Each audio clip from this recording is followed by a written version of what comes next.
Zdravím vás u nového videa. Vzhledem k tomu, že mám i YouTube kanál IT recenze, tak jsem se rozhodl, že budu dělat i recenze, co se týče technologií. Když si to podrobně vyzkoušíme, řeknu vám svůj názor. Samozřejmě dopředu upozorňuji, nejsem úplně žádný profesionální recenze, to znamená, že to je jenom bráno z mého pohledu a z mojich zkušeností, co já jsem vyzkoušel. Nemám tu žádné nějaké profesionální grafy, samozřejmě se vám budu vždycky ke každé recenzi snažit najít podrobné jakože grafy, detaily, abyste analýzy, abyste prostě věděli do detailu o tom výrobku vše. Takže jenom také dopředu upozornění a dneska mi konečně došlo, protože se mi pokazily AirPody a zatím se mi nechce vyhazovat peníze několik tisíc prostě za nové sluchátka a konkrétně Xiaomi teďka na webu xiaomi.com mají slevy, takže mi teďka dorazili tady sluchátka. Odděláme si to. Jsou to sluchátka Redmi Buds 6 Active, takže takhle vypadají jako já celkově, jakože mám rád takové pecky, nemám rád prostě, když takové ty špunty, jak si to musíte cpat do uši. Tohle je podobné skoro nějak AirPodům, jakože podobně. Drží to dobře v uchu, nemusíte mít prostě nic a nemusíte mít strach, že vám ty sluchátka vypadnou. Takže pojďme na to. Ukážeme si, co je v balení. Takže než si to ukážeme ještě, tak si tady děláme jednu stranu, druhou a let's go, jdeme na věc. Takže tady máte normálně klasicky prostě. Když si to podíváme. Krabičku, také pouzdro. Líbí se mi, že v podstatě je to také decentní, také ideální do kapsy. A není ani úplně těžké. Takhle to vlastně vypadá. Abych vám to Redmi. S tím, že vlastně to má otevírání. A rovnou vevnitř máme i sluchátka, takže úplně perfektní. Je to na USB-C, což je perfektní, protože já mám třeba iPhone 15 a používám jen USB-C kabel a veškeré moje zařízení, které mám, tak v podstatě používají USB-C kabel, takže díky toho nemusím vozit žádný speciální kabel a prostě můžu si své sluchátka dobít přes powerbanku nebo přes klasickou nabíječku, takže tady máme krabičku rovnou i se sluchátkama. Jako co se týče té krabičky, tak je to také příjemně se drží, není to těžké, je to také lehoučké, ideální do kapsy, ale pojďme dál a nezdržujeme. A potom, jestli tu máme něco? Ne. Nahoře máme manuál, který samozřejmě nás jako obvykle nějak nezajímá, tady máte jak to spojit a podrobné informace. Teďka pojďme teda zjistit, jak ty sluchátka vlastně spojit a celkově aktivovat. Já si to potom napáruju na iPhone, ze kterého točím, ale teďka si to ukážeme. Jinak v balení konkrétně nic není. Je tam návod a jsou tam ty sluchátka. Dobíjecí kabel jsem tam konkrétně nenašel. To prostě berou asi automaticky, že prostě je to jako samozřejmost. Takže jdeme na věc. Čau, vítejte u pokračování. Měl jsem chvilku pauzu vzhledem tomu, že jsem si ty sluchátka potřeboval otestovat. A teďka se podíváme na pár bodů, které jsem si zapsal a mám to napsané tady. A díky kterých si shrneme vlastně můj dojem ze sluchátek. Co se týče takhle dopředu, jen informuji, snažil jsem se k těm sluchátkám najít nějaký graf nebo nějaké podrobnější info, ale nedokázal jsem to vůbec najít. Asi to někdo, protože jsem se díval, že v zahraničí někdo už dělají unboxing a jakože takovou recenzi, ale asi to prostě nebrali nějak do detailu, prostě jenom se podívali na ty sluchátka a to bylo všechno. Takže tak. Jinak co se týče připojení sluchátek, tak když jsem to natáčel, tak jsem s tím měl problém, protože jsem to připojoval na špatný telefon, ale potom už jsem si poradil. A takhle jakože můj dojem z připojování. Co se týče připojení, je to opravdu velmi jednoduché. Když prostě máte ty sluchátka, jsou nové, tak je můžete připojit buď Android zařízení, ke kterému se jako první dostaneme. A funguje to tak, že vlastně vy, když si ty sluchátka takhle otevřete a jste u toho Android zařízení, máte zaplet Bluetooth, tak to funguje tak, že vám dole vyjede vlastně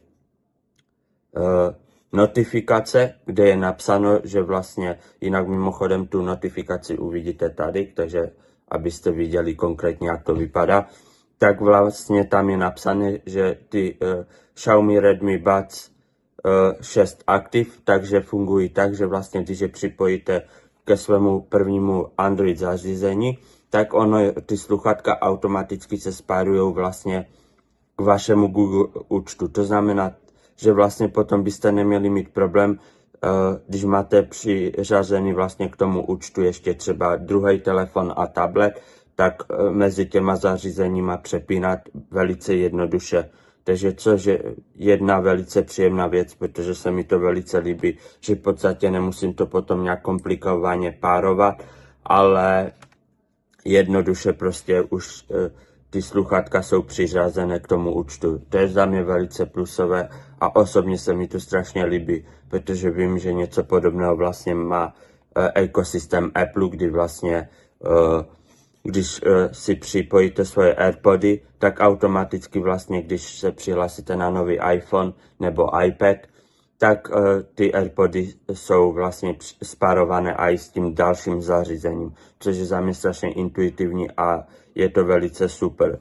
Co se týče připojení k iPhoneu, je to taky jednoduché, prostě stáhnete si aplikaci, která se jmenuje, momentálně vám to hned řeknu, protože si to z hlavy neto, Xiaomi AirBuds, která je vlastně i na App Store a taky vlastně normálně ty sluchátka stačí normálně, když si ty sluchátka takhle otevřete krabičku, dáte si vlastně v Apple nastavení, přidat zařízení a ono vám to vyjede vlastně tam, že jsou nové sluchátka, kliknete na to. Potom vlastně u Apple jsem to dělal tak, že jsem se vrátil do té aplikace a dal jsem vlastně přidat zařízení a ono mi to na základě toho, že jsem to vlastně spároval s tím iPhone telefonem, tak už mi to potom dohledalo. Tady trošku to spárování bylo trošku jinší, ale vše proběhlo bez problémů.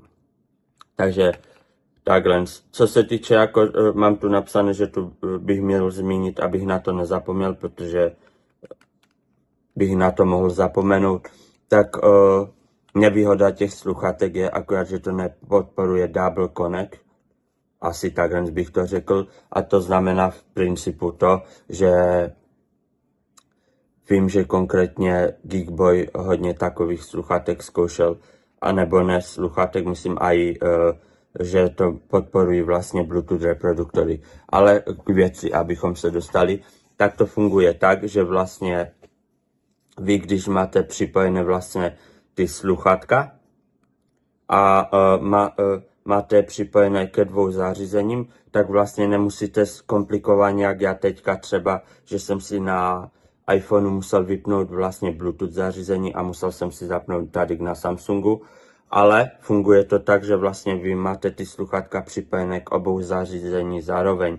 To znamená to, že pokud vlastně vám přijde nějaká notifikace z prvního zařízení, tak ten zvuk se automaticky přehraje vlastně a v tom druhém zařízení, kde máte příklad hudbu nebo nějaký film, se vám to pauzne. Takže tam je vlastně to, že nemusíte potom zbytečně komplikovaně ty sluchátka přepínat, ale můžete je mít zároveň připojené k dvou zařízením, což za mě je velice perfektní věc.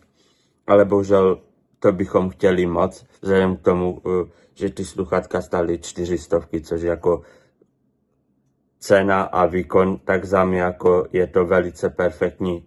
Jsou za mě superové, takže jako to už bychom chtěli úplně extrém. Ale mohlo by to tam být, protože hodně jakože nových sluchátek nebo vlastně Bluetooth bedníček už tohle podporuje, takže je to celkem škoda.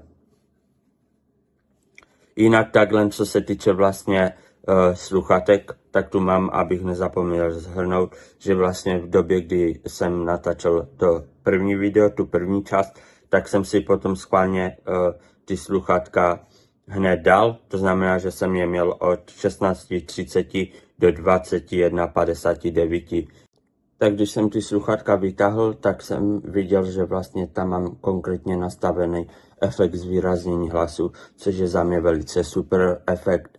Já to používám i na iPhoneu, což je perfektní, že tam to mám taky nastavené a prostě nemusím to řešit. Takže za mě je to super. Jinak co se týče takhle dlouhodobého nošení těch sluchátek, tak za mě to ne, jako AirPody jsou za mě příjemnější na i dlouhodobé nošení, že fakt lépe sedí. Občas, že jsem si s něma musel tak pohnout, ale jako jsou strašně příjemné a držijou hlavně v uších. To je hlavně za mě perfektní, že fakt tady tenhle typ sluchátek krásně drží v uších. Nemusíte řešit žádné blbosti, prostě dáte si je do uší a jdete. Takže za mě super. Co se týče takhle, tak vlastně jsem ji kupoval přes Xiaomi, ale mají je i na Alze, takže v popisku videa zde budete mít odkaz, přes který si můžete tady tyhle sluchátka koupit. Za mě celkově, abych to shrnul, tak bych to uzavřel a dal bych těm sluchátkům 9 z 10, protože prostě mají kvalitní zvuk, mají dobrý mikrofon, dobře se připojí a mají super funkci, třeba to, že vlastně se to automaticky přiřadí k tomu účtu a potom vlastně už to máte jak kdyby připojené na těch zařízeních, na kterých je taky přihlášený ten Google účet. Co se týče takhle, tak nastavení jakože té aplikace, tak těch efektů jako mohlo by tam být více nebo možnost přizpůsobení, ale za mě třeba mě to osobně stačí a jako nějaký začáteční uživatel, tak si myslím, že mu to bude bohatě stačit. A vzhledem k tomu, že vlastně ty sluchátka stojí 400, tak v té cenové relaci prostě za mě neseženete lepší. Já konkrétně, co jsem měl, tak jsem měl sluchátka Baseus, to byly taky vlastně klasické, možná moment, vydržte. Jo, to byly prostě takové sluchátka a za mě totální tragédie. Platil jsem za ty sluchátka, jsem platil přes 1000 a v podstatě, když si vezmete, tak to nemělo vůbec nic, na prd zvuk, fakt nekvalitní zvuk a tady tyhle sluchátka fakt super. Jednoduchá krabička, snadné připojení vlastně, nevypadává mi zvuk, takže prostě za 400 fakt dostanete opravdu hodně muziky. Takže určitě já je doporučuji. Samozřejmě se můžou najít nějací odborníci, kteří řeknou, že tohle tam není, nebo tohle by nějakým způsobem změnili. Je to pouze moje zkušenost, když jsem ty sluchátka testoval. Ke všemu, co jsem vám tu říkal, tak budete mít i třeba screeny tady nahoře, takže všechno uvidíte, když jsem je používal, jaké tam jsou možnosti a podobně. Takže sami můžete posoudit.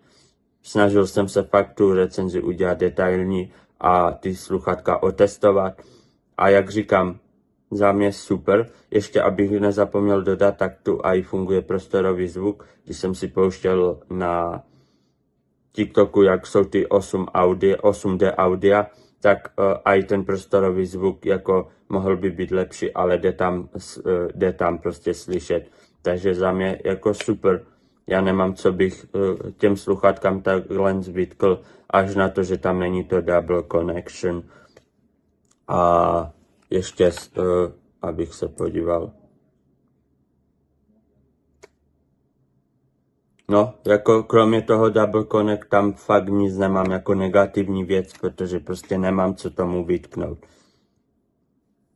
Takže tímhle bych to chtěl ukončit a přeji příjemný den a zatím se mějte, čauky. U další recenze můžete mi jinak pod videem napsat váš názor, like, komentář. Čus.